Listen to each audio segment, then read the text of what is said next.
But this nesting season, researchers are finding fewer turtles than usual. Greg Smith went out to see why. This is her track going back into the Gulf, right along through here. The track is about here to here in width. It's a pretty good size then. Average size turtle, she probably had a shell about 40 inches long, and she may have weighed 280, 285 pounds. Charles LeBuff has been tracking loggerhead turtles for 23 summers now, looking for signs of turtles and turtle nests in the darkness. Friday night when we went along, he spotted only a few nests and false crawls, or practice runs female turtles make on the beach. The female loggerheads drag themselves out of the murky Gulf and onto the beach to lay eggs from May through August. The turtles, which look like this one in a museum, may nest as many as 6 times a year, laying hundreds of eggs per nest, but less than 1% will ever reach adulthood. That's why Charles LeBuff is checking the Sanibel beaches every night. He's a member of Caretta Research, a title based on the loggerhead's scientific name. Members of Caretta tag turtles and even relocate nests if they're endangered by predators or beach erosion. In 1959, LeBuff found 450 turtle nests, last year 75, and this year only 12. Based on that number, he expects to find only 60 nests all season. Destruction of nests on the beach, attrition of hatchlings by predators at sea, birds and fishes, and then the loss of adults in the breeding population by accidental, the turtles accidentally get caught in shrimp trawls offshore. All of these things just drain the population. But LeBuff says it's not too late to save the loggerheads. So he and Caretta are doing what they can to see that the turtles don't fade out of our lives forever. Greg Smith, TV 20 Eyewitness News. Eroding miles of shoreline. Today, however, a controversial beach renourishment project began on the island. Greg Smith reports that if the project is as successful as officials hope, it could open the gates for more renourishment in the future. An army of men and dredging equipment settled along the beachfront at South Seas Plantation. 2 years of red tape and bickering over environmental problems were over. South Seas had been fighting for the privately funded $3 million project to restore its beaches eroded by the Gulf of Mexico. Officials expect the beach renourishment to last at least 10 years, barring some disaster. Even under the conditions of a hurricane, when you talk about cost effectiveness, the placement of the fill could still protect the upland property, and of course would more than justify the expenditure and just the protection of the life and property that's involved out here on South Seas Plantation. Groups opposing the project said the offshore dredge would spoil 65 acres of productive Gulf shoals, but a settlement was reached allowing the dredging from July through October. Organized commercial fishermen who originally opposed the dredging said they'd be here to monitor the project. But as the dredge started this morning, there was no sign of the fishermen. Now that the controversy over the project has apparently been resolved, the chairman of the Captiva Erosion Prevention District says the remaining 3 miles of the island will be next. I think when the people on the island see this positive step in what I believe is the right thing, they'll be encouraged to accelerate and follow through with the rest of the island. The renourished beach will be monitored to see how well it withstands erosion. If it's successful, the rest of the island could also be receiving a facelift by this time next year. Greg Smith, TV 20. During the renourishment project that's going on Captiva Island, members of a turtle research group called Caretta rescued 8 nests from the path of bulldozers, and Greg Smith was there today when they released more than 100 baby turtles. They look so delicate as babies, but these tiny turtles can grow into 300-pound loggerheads, if given the chance. Eve Haverfield and her son Tracy are the ones responsible for giving them the chance to live to adulthood. As a member of Caretta Research, she's been combing the shore on Captiva Island, where a beach renourishment project would have doomed turtle nests. Since July 1st, they've replanted 8 nests, waiting for the day when the little ones hatch and follow their instincts to the Gulf. The mother of this little guy and all these others came ashore about 55 days ago. She laid her eggs in the sand, and now the sun has done its job incubating all the eggs, and they're ready to go back to the sea.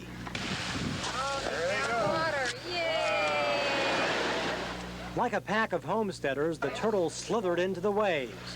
Ironically, the dredging that would have buried them will provide future generations with a nice beach for nesting. We hope that they're imprinted and on Captiva and that they will return to the site. There's going to be a satisfactory beach here for them to nest in 6 to 10 years from now. But before they return here, these turtles have a rough life ahead. Many predators consider the babies delicacies. And under natural conditions, only 1 out of 400 would survive. But thanks to people like Eve and Tracy Haverfield, perhaps more will return to this beach. Greg. Noah, a man dedicated to taking care of animals. But instead of an ark, Charles has his collection on a beautiful island.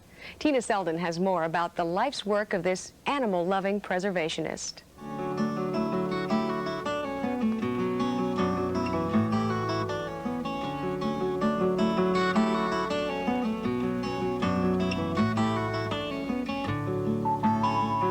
This is Sanibel Island, a strip of land about 12 miles long and 2.5 miles wide off the southwest coast of Florida.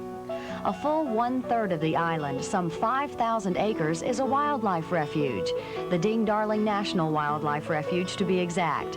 Endangered and threatened species live and multiply here thanks to the efforts of this man, Charles LeBuff. Basically, I'm a preservationist. I think my real gut feeling is to preserve what we have and make progress very slowly when it comes to manipulating the environment. Charles is director of research at Ding Darling, where he looks after nearly 300 species of birds along with other animals on Sanibel and the little islands around it. This particular one is Bird Island. Even though it's fairly close to the intercoastal waterway, it still has tremendous use for its size. And this particular island is one that was established as a national wildlife refuge back in 1907. For 25 years, he has dedicated his life to undoing some of the harm man has done to wildlife through chemical pollution and simple carelessness. One of the worst enemies these birds have today is monofilament fishing line. They get tangled up in the line with their feet or in their beak with a fish hook, and they fly in here to roost at night, and that line gets tangled up to a tree, and they hang there and die. I have a lot of ambition in the things that I'm doing to enhance the environment for wildlife. I get a great deal of satisfaction out of that. And then in my spare time, I do a great deal of work in loggerhead sea turtle conservation. I get a lot of satisfaction out of that. It's very rewarding to me.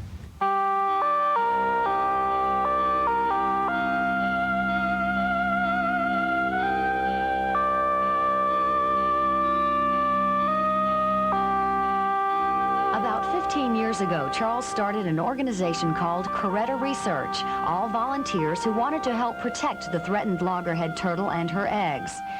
Nearly every night of the week during nesting season, Charles drives his Jeep along Sanibel's coastline looking for turtle mothers-to-be like this one.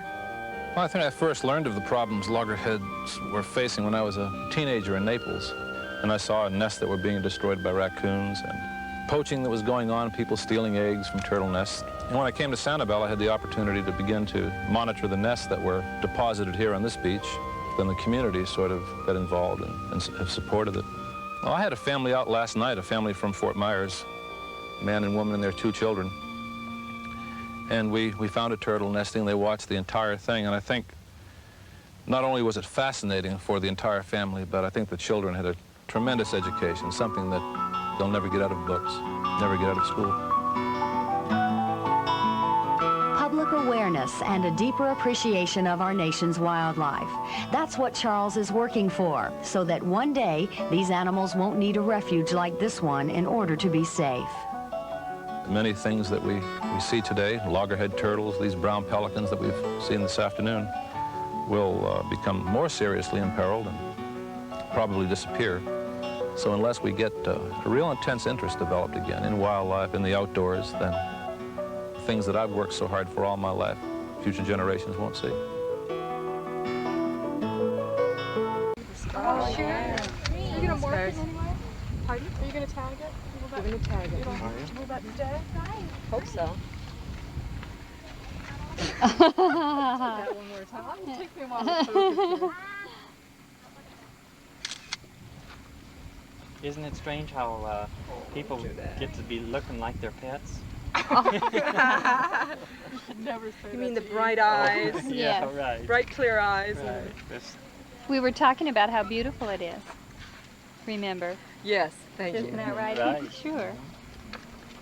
Let me wet it too. It looks a little shiny. Troy doesn't like being out of the water too long. You only have 12 on each side? What, a green turtle? Loggerhead has 12. Well, then this one's normal. I'm so used to looking at my abnormal turtle. And he'll have no trouble, since you've been feeding him for a year and a half, he'll have no trouble. Probably about 6 months, maybe longer. And when we first received him, or her, she had some severe lacerations, but they've all healed now, and she's ready to be released. We talked about how hard it is to let go of something that you get attached to and that you love, but we decided that we're not really letting go, we're letting it become a part of. So it's becoming a part of the turtle world. Had a nice going away meal this afternoon of select romaine lettuce leaves and shrimp, and he's ready to hit the road. Amen. Well, won't it come out on the beach? No, it'll head into a tidal stream. Now, and if it's a male, it won't come out on land again, will it? The males don't. No. If it's a male, it'll stay in. But if it's a female, and if it's female, she'll forget the year and a half, probably. We're hoping if it's a female, maybe she'll come back in 13 years Oh, or wouldn't so. that be wonderful? And have babies. And nest, and that we recognize her. We know that she's out there. And Well, you'll recognize her because she'll have a tag. Yes. of course, and any green turtle we ever see, we'll think And it's well, ours. Now if you tag her, you'll know if this or isn't. Yeah. Is she tagged now? No, she's No, not not tagged yet. Now where will you put the tag? Oh, on the shelf? On the flipper. Same place as we do loggerheads? Yeah. What is it, Richard? 20, is that Down at Falls Crawl, 4 meters? 3 meters? right in front of my house. 23 meters? Are you a turtle? The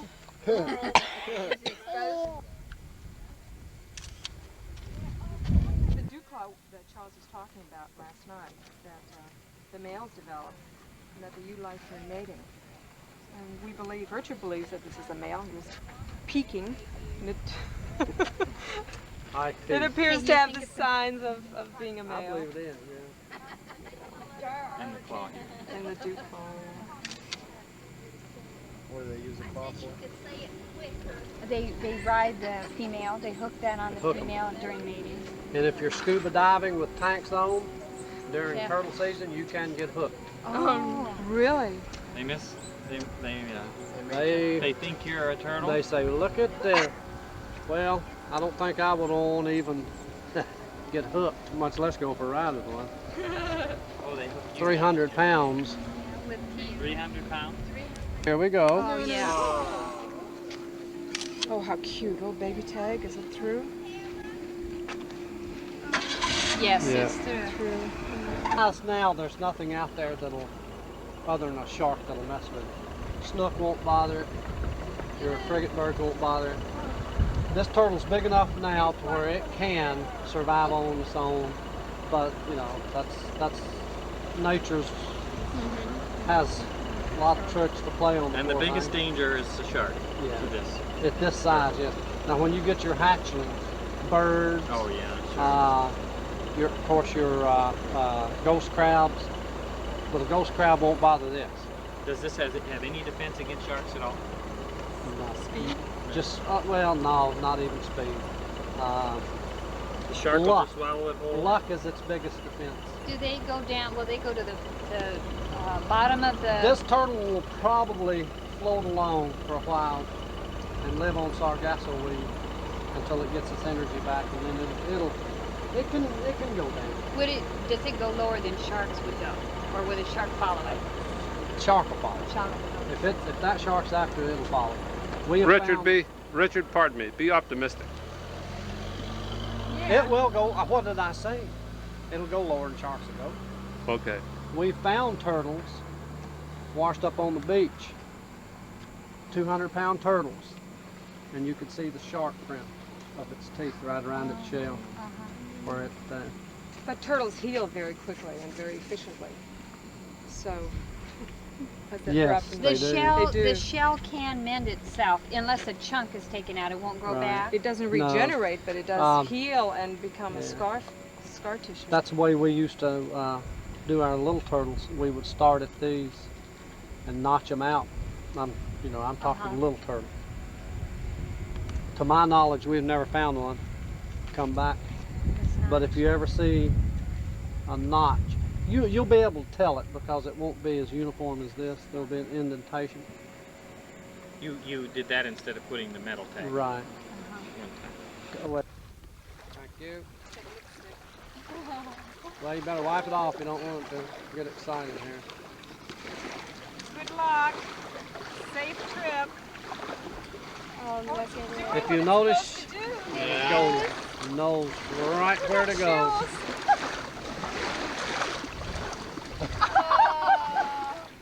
It'll make it watch. Swims in circles.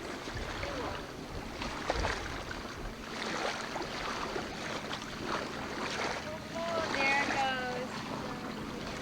goes. It is now in its environment. It knows what to do. Oh, here we go. He said goodbye. Did you see him? Watch the table. Look to the right.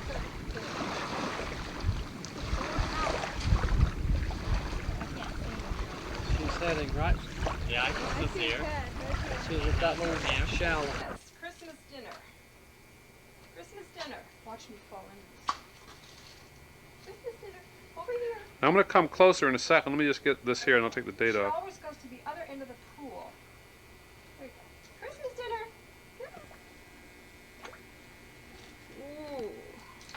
She's going to go up. This is on. She's going to go a Clearwater Marine Science Lab where she'll make a new best friend. Her only and first best friend. A Ridley that's also blind. Oh, she's going to be with a Ridley? Yes. How big Blind is it? Ridley. And they're going to be in the tank together and live happily ever after. I can't get over the size of that turtle. When you brought it over that time, here, just this summer, wasn't it? Like July? Mm-hmm. Yeah, Unbelievable. oops, I dropped it. Remember when I first had her, she was this big. Yeah. The size of a Just a quarter. hatchling. Now look at her. Isn't she wonderful? I'm going to miss her so much. I'm going to miss her so much. I won't miss getting the water from the Gulf. But How often have you been changing the water? Every 3 days. Every day when she was sick. About 3 months ago, 4 months ago, when I let Emerald go, she stopped eating. The next day she stopped eating. It's though she were grieving for Emerald. She knew her friend wasn't there. Emerald's on the same tape, I think. Yeah. Well, she knew that Emerald was gone. So I guess she was so sad she stopped eating for an entire month. And I had to give her 3 injections a day for an entire month to just sustain her. But now, all of a sudden, she's blossomed again. I believe she has light perception in her one eye. I can go out there at night, shine a light in her, and she'll respond. Have you measured her? No, and I haven't weighed her lately either. I'll do that before we take her up there. But look at her markings. Isn't she beautiful? One little abnormality here. But her flippers are fine. And Put your hand down there to sort of get a scale next to her shell. like this? Yeah. Like this? Oh, I'm gonna miss you so. Yeah. Want some more? She has interesting little habits. When she's really hungry and she knows I'm nearby, she always seems to know I'm nearby, she'll flap the water. Just flap it. She likes shrimp. She likes them peeled, although I'll give her do her with the shell on as well. She eats a diverse diet. She eats vegetables and crab and scallops. Now, how old is she now? She is a little over 2 years old. She was born October 24, 1984. Hmm. So just over 2 years and 2 months. Yes. She's a beauty. She appreciates her shrimp being peeled. Mm-hmm. So I'm spoiling her today. How many shrimp does she eat a week? She eats a week? Yeah. I'm afraid to tell you. She eats about a pound and a half a day. And if I were to just feed her shrimp, I'd be in the poorhouse. Whoops. Doing this. So, over here, Ice. Over here. Over here. Over here. Over here. But I'm so glad she recuperated and is now obviously thriving.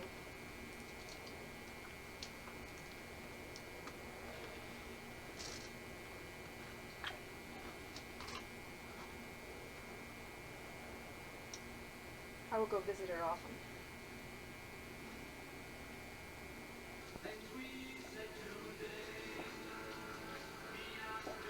This is Franklin Blackburn. That's it.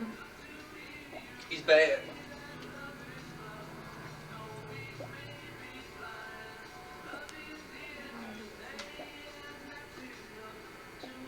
Like 4 months? Yeah, about 4, maybe 4.5. No. 4. 3.5. Close to 4. See that shit on that back wall he's after?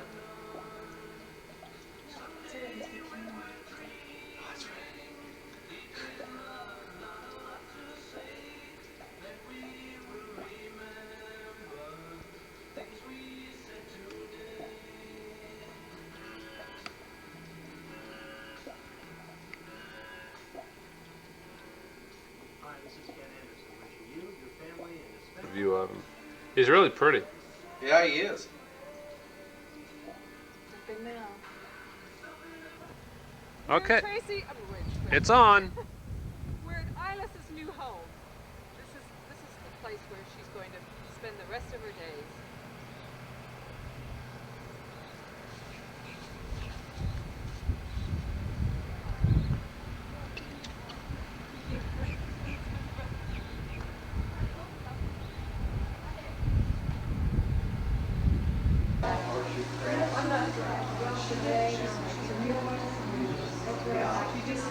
We surgically opened this eye.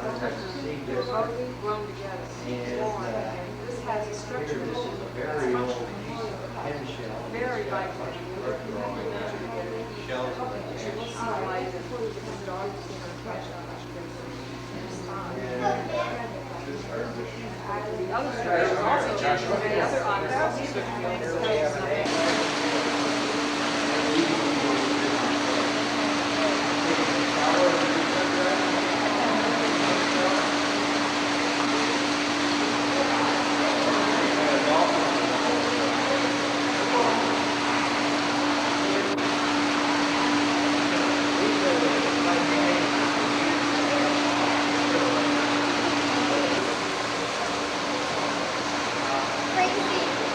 Tracy.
It'll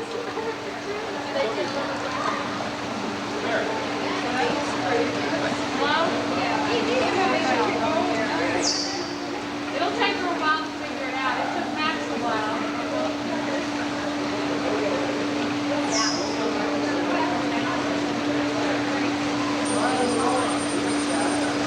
I'll tell Lynn about it.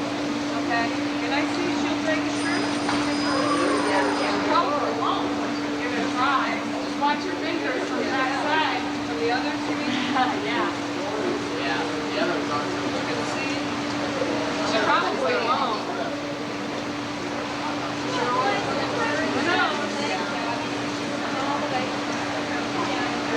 Max hasn't even seen her yet. His eye keeps going the wrong side.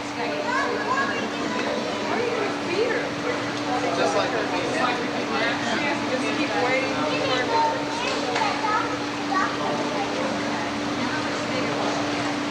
But once you get their attention, then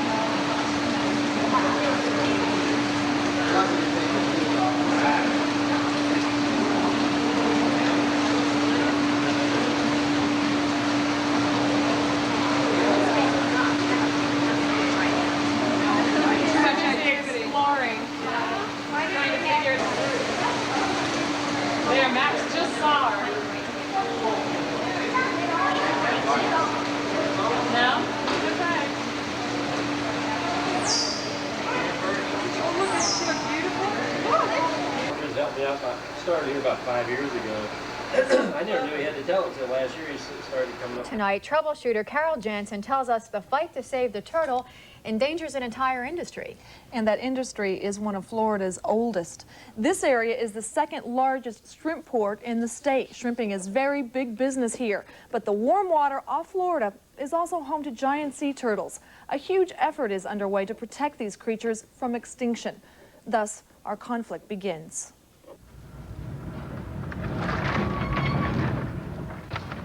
Local shrimpers cast their nets into troubled Gulf waters. The huge nets shrimpers use to snare their catch also entangle sea turtles, killing approximately 12,000 each year. That death rate threatens to end the sea turtle's existence on Earth. Oh, it is a loggerhead. Big male. Sanibel residents found this dead loggerhead last week, the second to wash up on Sanibel's beach in 2 days. Here's how they die. Watch this baby loggerhead come up for air. The seagoing but air-breathing turtle drowns when dragged along the ocean floor for hours in shrimp nets. Bob Waller started shrimping in the Gulf 10 years ago. He's out to sea 20 days at a time and pulls in his catch at night. Waller admits turtles die in the nets, but he disputes the number of deaths. I've had 2 die in 3 years, and that's the most I've ever had die on a boat. Turtle watchers on Sanibel Island tell a different story. All commercial fishing interests, not only shrimpers, the blame cannot be put directly entirely on shrimp boats, that about 42,000 turtles are caught in shrimp nets per year. Of this number, about 12,000 result in direct mortalities.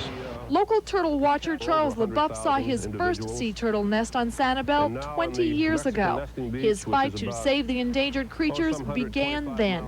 Back in the mid-70s, the U.S. government passed laws protecting the sea turtle, like 8.5-month-old Franklin here. Under that law, you can no longer hunt this little guy, nor can you deliberately kill him. With deliberate killing prohibited, turtle watchers now focus their attention on the shrimper and his net. Here on the Gulf Coast, I have communicated with shrimpers over the years, and I've heard of as many as 5 turtles being caught in a drag. That's why environmental groups threaten to sue the U.S. government if it does not step in. The government's response? As of July 15th, all shrimp nets must contain one of these. Shrimpers call this turtle excluder device a TED. Environmentalists claim the TED will save the turtle. Shrimpers fear the device will send profits plummeting to the bottom of the Gulf. If a vessel grossed $200,000 in a year, he would lose $100,000 of income trying to pull a TED to save a turtle. The new law affects 8 states. Shrimpers from 5 of those states want the federal government to hold off and conduct more tests. So far, the government says the experimenting is over. And Jim and Pat, tomorrow I'll actually show you one of those. She's going to talk about the shrimpers, and what they want to know is, where are all those dead turtles? Well, all the shrimpers I've talked to, and I've talked with a great many over the past month, say that they don't find all that many dead turtles in their nets.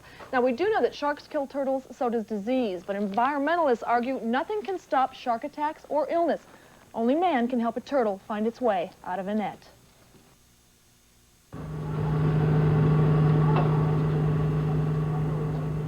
Breezes will get kind of cool by sunset, so a sweater or a light jacket will come in handy. 58 will be the forecast low with mostly clear skies later on tonight. It's going to stay on as long as Jim's right. But the political climate, not only the weather, creates turbulence for Florida shrimpers. When the Blaine and Melissa shrimp boat heads out to sea, environmentalists accuse it of capturing more than just shrimp in its nets.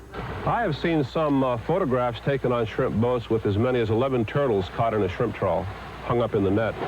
Those claims prompted the federal government to pass a new law requiring all shrimp nets to house metal screens called turtle excluder devices, known as TEDs. The TED would be sewn in here at the tail of the net, just ahead of the bag. Shrimpers oppose the law that goes into effect July 15th. But we're supposed to be required to have one on each net on the vessel. Most average boats carry 10 to 15 nets. So you would have $2,000 or $2,500 worth of TEDs. And the loss of income, we predict, would be 50%. That's at the center of the shrimpers' argument. They claim half the shrimp they now catch will escape through the TED with the turtle.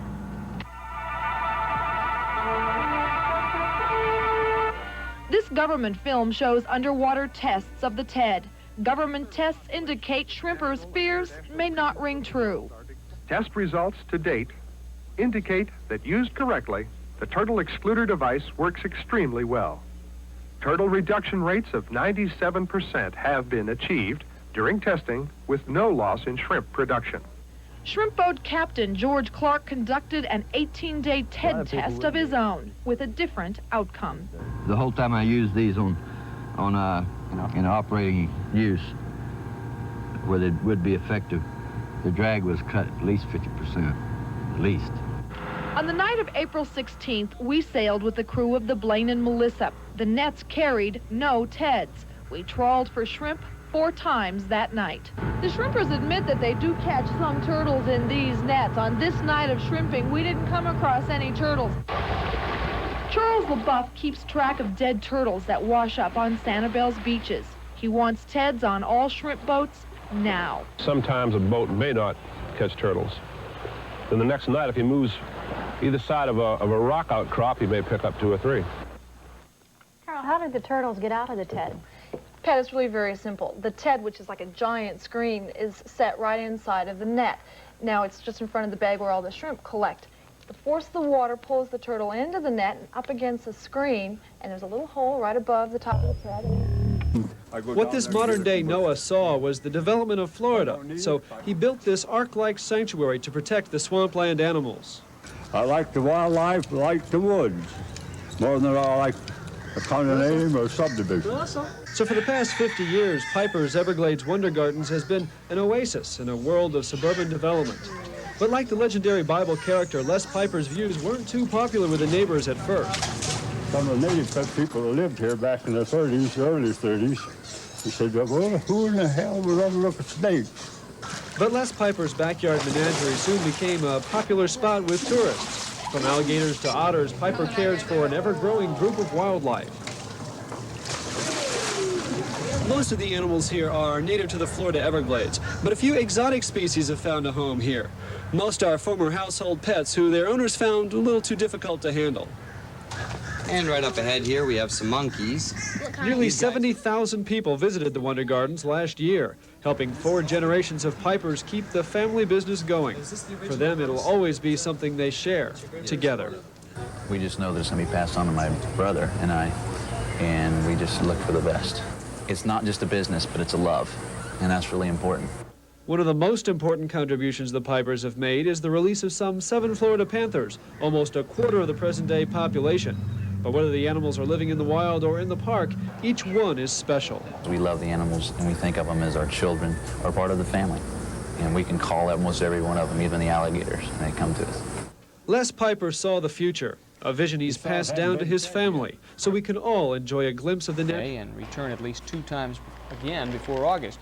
Now that man encroaches on their territory, the turtles need protection. These turtles have been around for about 137 million years, and they still need a great deal of help. They've been successful. We camouflage the nest because many people who come to the islands now are uninformed about the problems that face sea turtles. The Caretta Research Institute is looking for more volunteer turtle patrollers. If you want to volunteer your services, the Institute's phone number is 472-31. Duck stamp dollars have gone to preserve wildlife refuge across the country. Tonight, Elizabeth Tardy introduces us to the man who designed the first duck stamp, a man who is familiar to some Southwest Floridians. Throughout his lifetime, Ding Darling was a political cartoonist at the Des Moines Register newspaper. And he was a great outdoorsman. He liked to hunt and fish.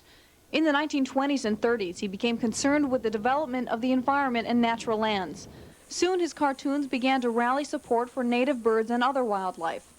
Darling was convinced the duck population was declining, and he was sometimes accused of wanting to conserve the waterfowl so he'd have more ducks for sport. But his interest was broader than that. He was important in that his thoughts and his perception at a time when most people weren't thinking about the environment, he thought about preservation and ways to enhance the natural systems. In the 30s and 40s, when we were thinking probably more about the Depression and other things. In 1934, President Roosevelt appointed Darling as chief of what is now the U.S. Fish and Wildlife Service. Soon afterwards, Darling designed the first federal duck stamp. Proceeds from the sale of these stamps each year go towards acquiring lands for wildlife sanctuaries. All this month, Darling's work is on display at the Smithsonian Institution in Washington. He was a bit of a visionary that combined 2 styles of art, a very serious style of art, which is reflected in his duck stamp itself as an anatomically correct rendering of birds. And as a political cartoonist, he also had the cartoonist's ability to summarize a crisis in maybe 1 or 2 panels and convey a message with very little caption, but with a lot of emphasis on the plight of the waterfowl. Darling won 2 Pulitzer Prizes and almost every other award for cartooning, but he always said his Pulitzers were not his best work. He was exceedingly popular with the people he worked with, known as a charming, friendly, independent, and strong-willed man.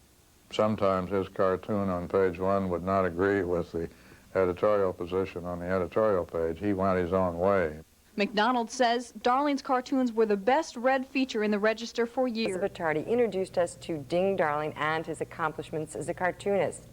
Tonight, she tells us about his life as a conservationist. For years, Ding Darling spent his winters on Captiva Island. As a conservationist, his love of nature and wildlife gave him a sense of responsibility to protect them.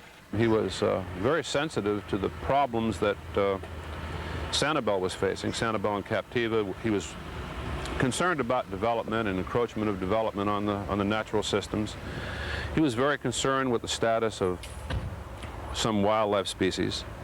He was a very friendly person. In the 1940s, Darling pressured President Truman to acquire land on Sanibel for a wildlife refuge. Truman finally gave the okay for more than 5,000 acres to be left untouched. And after Darling's death in 1965, this area was renamed in his honor. Here, visitors will experience the beauty and peacefulness of wild animals and birds, such as egrets, raccoons, bobcats, alligators, turtles, and snakes. Ding Darling had the exceptional ability to foresee the extinction of wildlife and the inevitability of air and water pollution. He spent his life fighting to maintain more natural land like this.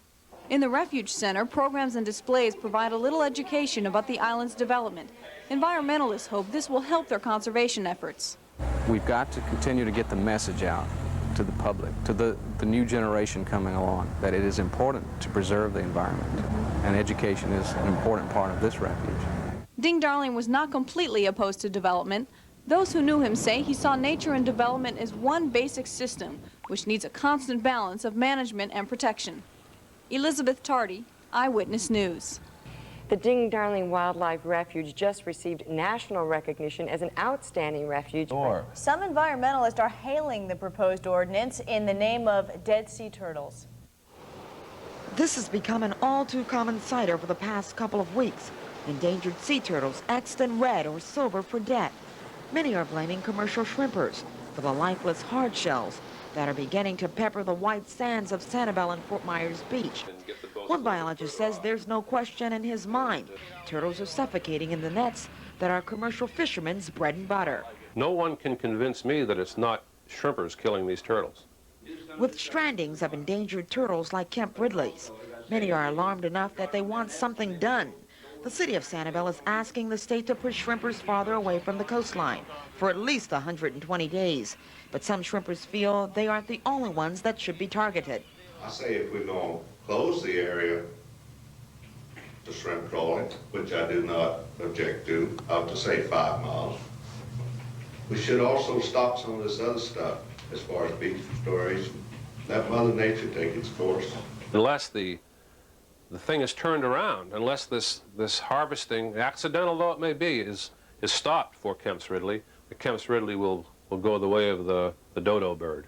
Turtles may get some help when the turtle exclusion devices, or TEDs, are put to use in May. Trina Robinson, Eyewitness News.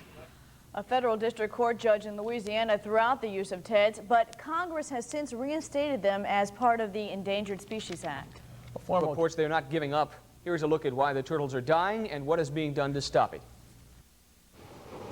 Sea turtles roamed the earth 130 million years ago.